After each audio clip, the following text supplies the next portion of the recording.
Hey everyone, welcome back to BDG Reviews. Um, got something a bit unique today. I was thinking the other day, music's a lot now. It costs a lot of money to buy into a band. Now, yeah, you got streaming and everything, but there's people like me who don't like streaming. It's a necessary evil, but we're not the biggest fans of it. We still like getting the albums and everything. So I just decided to go through 10 albums that are a good place for, like, a good point of entry for for bands with big discographies.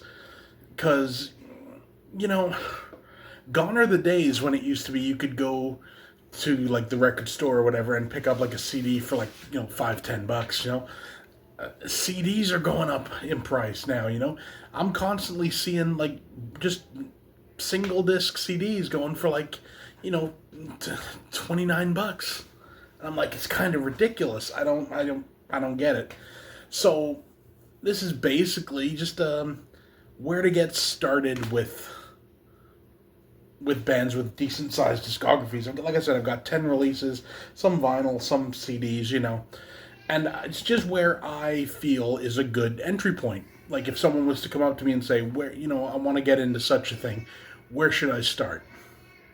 Here's the answer. Now, the first one has a bit of a backstory because this was actually the first album by this band that I was recommended to get into it. The backstory is I was 8 years old. Eight, maybe nine. It might have been nine. And I was in an HMV record store with my grandmother. And I really wanted to get into Iron Maiden. I'd seen the shirts. I loved the shirts. I'd seen a few music videos. I liked what I was seeing. So we're in the music section. I'm looking, big selection of different things. So my grandma, being a grandma, she finds a guy there in a leather jacket and long hair. It's like, what would you recommend for someone first getting into this? And he made a suggestion. And that suggestion was Power Slave. Now, Power Slave, I always feel, is a great entry point simply because this is the point where Maiden they've got their bearings. They're used to Bruce Dickinson being singer. He's been there for two albums already. They've worked out the kinks. This is Maiden at their finest, honestly. You get a mixture of songs. You get some long, some short, all depending on what you're after. And it's a phenomenal album, not to mention that cover's just gorgeous, you know? So I always agree with that guy. And if anyone asks about Maiden, start with Power Slave. You can't go wrong, and you will know once you've listened to Power Slave if you want to continue with Maiden. Maiden aren't necessarily for everybody, but if you listen to Power Slave and you don't like it, they're probably not for you. Just saying. Next, we got the band Testament. The starting point for Testament is a little strange. For me, I've always said it should be Practice What You Preach. It's just a good, solid album all the way through, and just every part of it works.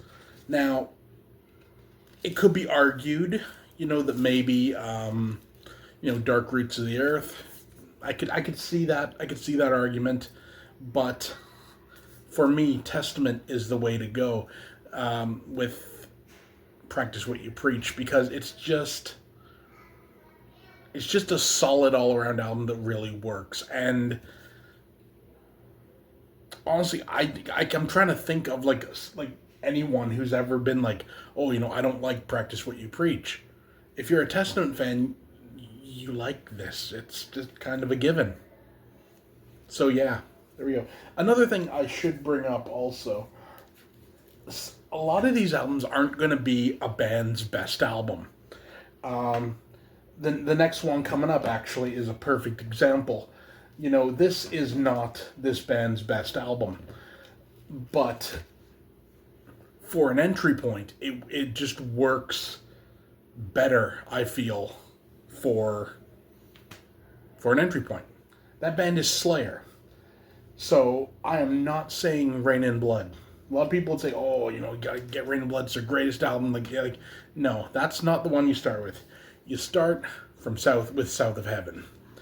South of Heaven has enough of the aggression and the kick-ass writing that is Slayer, has enough of the hooks and everything, but it doesn't so much have that, like, I'm gonna kick your teeth in aggression that Rain in Blood has. And I mean, honestly, you see it sometimes when you see people reacting to Slayer for the first time, and if they start with Raining Blood, which most of them do, it's too much for them. And that is a thing with Slayer in particular. Start with South of Heaven or even Seasons in the Abyss, and work in the other stuff later. Will you find most of these albums that they aren't the top album of any release? Yeah. Most bands have their ups and downs and everything. These ones, like I said, I'm just going for a nice entry point that'll give you what you need to know about what you're listening to without having to, spend a lot of money for one, because he's got to buy one album, right? Next up, we have the Misfits. A lot of people would say, Misfits? Okay, yeah, you got to get Walk Among Us, get Static Age. No. Evil Live. Evil Live is a great live album. It covers, it's all over the place. It's got stuff from Walk Among Us. It's got stuff from, what's it called? Earth AD, and everything. It's just an all-around good live album. And it also shows I want to say the fun side of the Misfits. It's just an enjoyable album. And let's put it this way, if you don't like Evil Live, more than likely you're not going to like any other Misfits you listen to. And I find Evil Live is just a really good starting point. It's not too long, it's precise, it shows you exactly what you need and what you're working with. So, there you go. Next up, we have Metallica. Metallica is a bit of a tricky one because, you have the different eras. You have, the thrash metal era. You have the stuff after the Black Album, otherwise known as kind of like the trash era. You have the new stuff. But for me, I always just say Master of Puppets. It doesn't have the heaviness level of Kill 'Em All. It doesn't have the thrash perfection of Ride the Lightning.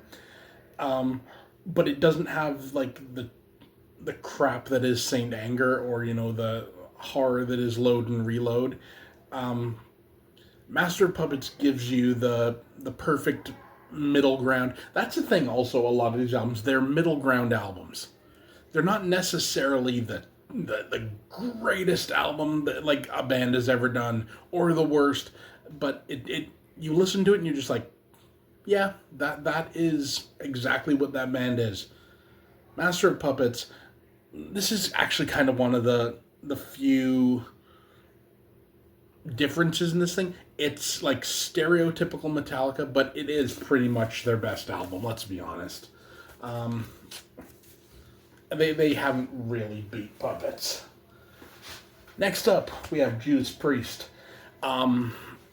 I was a bit stuck for choice because there are really, I'd say probably 4 different albums that are good entry points. I decided to go with Screaming for Vengeance. Screaming for Vengeance is just awesome. But you can't go wrong with either Screaming for Vengeance, Defenders of the Faith, British Steel, or I'll even throw in a dark horse here with Angel of Retribution. I actually really like Angel of Retribution. But this gives you exactly what you need. It shows you exactly what you're getting with Priest, and you can't go wrong with it. Next, we have Overkill. I decided to go there with the Years of Decay. Again, it shows you exactly what you're getting. You know, if you like Years of Decay, you'll like pretty much every other Overkill album you hear, because they're all, you know, kind of the same. And I'm not saying that like in like a bad way.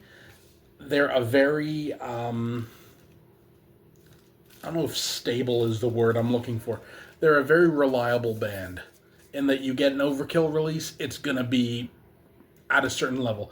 They follow kind of like with Cannibal Corpse in that, you know, every album isn't like, it doesn't reinvent the wheel, but it knows exactly what it is, and it's awesome, and it is what it is. So Overkill, Years of Decay, definitely recommended. Now we got three more, so we'll start with an easy one. Megadeth, Rust in Peace. You know, this is Megadeth's greatest album, and it's also the best entry point you can have. You know, none of the, like, every song on this is good. You don't have any filler, which a lot of later Megadeth albums have, you know, and even some of the earlier ones have as well. But, you know, I've said before, even the worst Megadeth is still better than 90% of the crap we get today, and I stand by that. But Rust in Peace is a certified thrash classic. It is like, I would venture to say, would I say it's the greatest thrash album ever made? You know what, I might.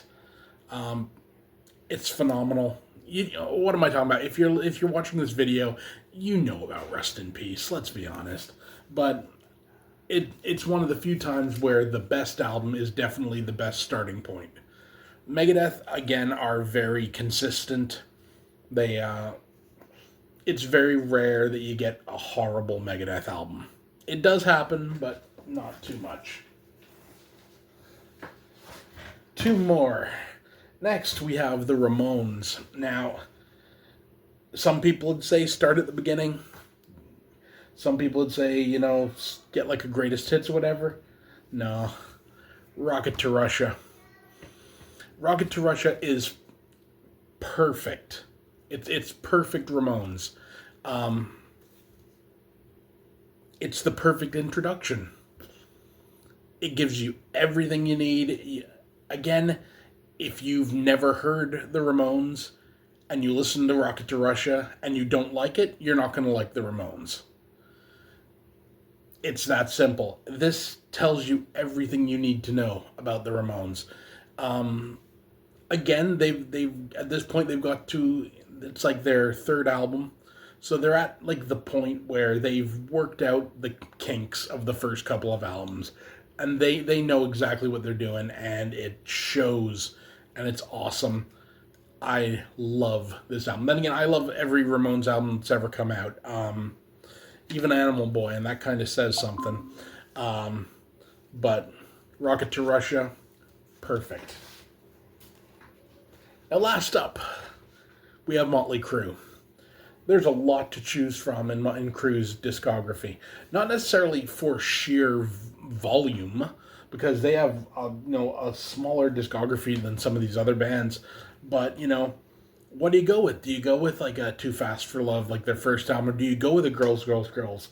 No, you go with Dr. Feelgood. This was their, you know, I don't want to say their first major hit, but this was the album that, before this, people talked about Motley Crue. After this, a lot more people talked about Motley Crue. A great album, and it's such a fun release and great cover, and it's a great entry point, because like I've said with these other ones, if you come in and you don't like Dr. Feelgood, you're probably not going to like the earlier stuff. And you're definitely not going to like the later stuff. I'm just saying that, let me put it this way. There is a reason why my Motley Crue collection ends at Decade of Decadence. Just saying. And it's not just that the box that I put it in just happened to fit those. No. I they kind of went off the rails at that point, and they've never really got back on properly. As I drop the damn CD. But yeah, Dr. Feelgood, great entry point. And, like I said, is it the greatest Motley Crue album? No. Shout at the Devil's probably better. Girls, Girls, Girls is probably better. It's hard to say Girls, Girls, Girls really fast. I don't know. But for me, Dr. Feelgood, great entry point. So, there we go. That's what I have for this video. Leave a comment below if you want to see another one. I mean, there are a lot more bands, with huge discographies. I mean, and it is a thing. It is a thing that, you don't always, especially now, you can't always afford to just get everything. There are certain things which make it easier, like a lot of like the new, well, not really new, the like complete album sets, where you get like 5 albums for like $30. Those are godsends, honestly. It makes it really easy to buy into a band, but not every band has that. Not every band has one of those releases, so just take it from me, someone who's liked music for a hell of a long time, and has more than once found their way into a band from the wrong direction, and it hasn't worked out. And like, I'll just tell you, there have been bands that I've gotten into over the years where I came in at a bad point, and I just did not like them. Perfect example. Anthrax. Well, I came into Anthrax at about, when was it? I can't remember exactly what album, but I remember listening to it and I was just like, I don't like this. It's not my thing. And, over the years, I've heard their other stuff and I'm like, this is awesome. Like, why did I enter where I did? I wish someone had told me back then. No, don't start there. Go back and listen to State of Euphoria or something. It would have helped. So yeah, if you want another one of these videos, leave a like, leave a comment. Typical YouTube stuff. But yeah, that's it for me. Oh yeah. I will be doing the 12 Days of Black Christmas this year. I've actually, I've been putting together like a kind of a list of like some Christmas horror stuff that I've never talked about before, including one fan film. I'll just leave it at that. It's a fan film from a certain franchise. I haven't watched it yet, but we'll see. So yeah, that's it from me. See you next time.